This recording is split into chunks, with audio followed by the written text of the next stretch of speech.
Welcome to this explainer, where we're going to unpack the incredibly rapid, literally massive, and heavily debated rise of the Adani Group. We're going to look at how one man, over the course of nearly 4 decades, transformed a relatively small commodity trading firm into one of India's absolute largest infrastructure conglomerates. And we are going to do this strictly using the facts, the timelines, and the sources, laying the entire blueprint out right in front of you. Okay, let's dive right into the central question from the very jump. Because, to understand the massive controversies surrounding Gautam Adani today, we really have to understand exactly how his empire was built.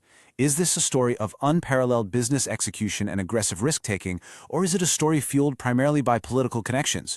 Or is the reality actually a really complex mix of both? To figure out the mechanics behind all this wealth, here's our roadmap for today. Number 1, the Adani Enigma. 2, from trading to infrastructure. 3, the Mundra Port gamble. 4, the infrastructure flywheel. And finally, execution versus political connections. Starting with Section 1, the Adani Enigma, we have to begin with the fundamental tensions surrounding this group. Whenever you discuss the Adani Group, you almost immediately run into 2 fiercely opposed narratives. On one hand, supporters look at his aggressive risk-taking, his strategic positioning, and his knack for aligning with India's national infrastructure priorities, and they call it the ultimate visionary entrepreneurship. But on the other hand, critics look at the exact same timeline, the exact same debt-funded expansion, and that exact same proximity to government priorities, and they call it crony capitalism. So to find the truth, we actually have to look at the mechanical nuts and bolts of his business. Moving to Section 2, from trading to infrastructure. Let's rewind to Gautam Adani's incredibly non-elite beginnings. Unlike a lot of Indian billionaires, he didn't start out with an inherited corporate empire or some fancy foreign university degree.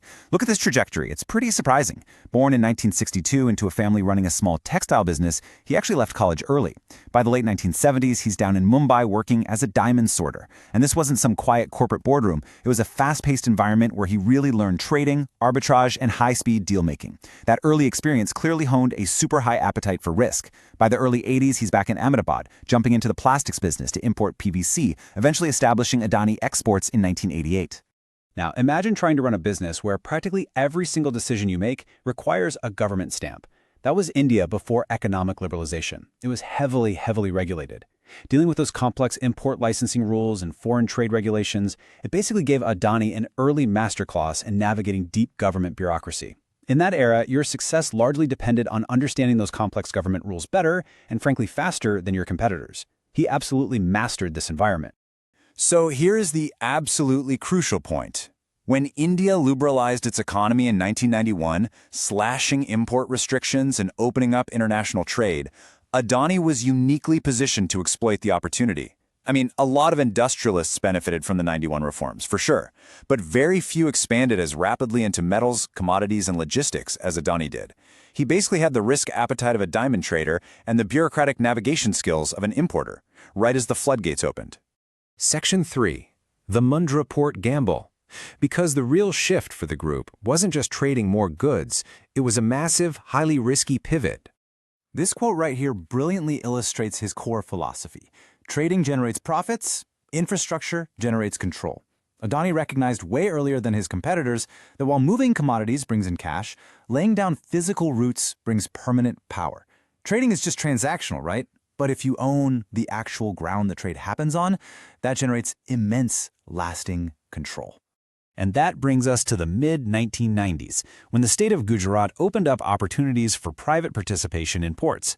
When the rights to develop Mundra Port opened up, almost nobody believed it would actually succeed. Where competitors looked at Mundra and saw this remote, undeveloped, high-risk wasteland, Adani looked at the exact same patch of land and saw a massive logistics gateway. A lot of people kind of assume Adani got rich primarily from power generation or just stock valuations. But that's incorrect. Mundra created the foundation for absolutely everything else.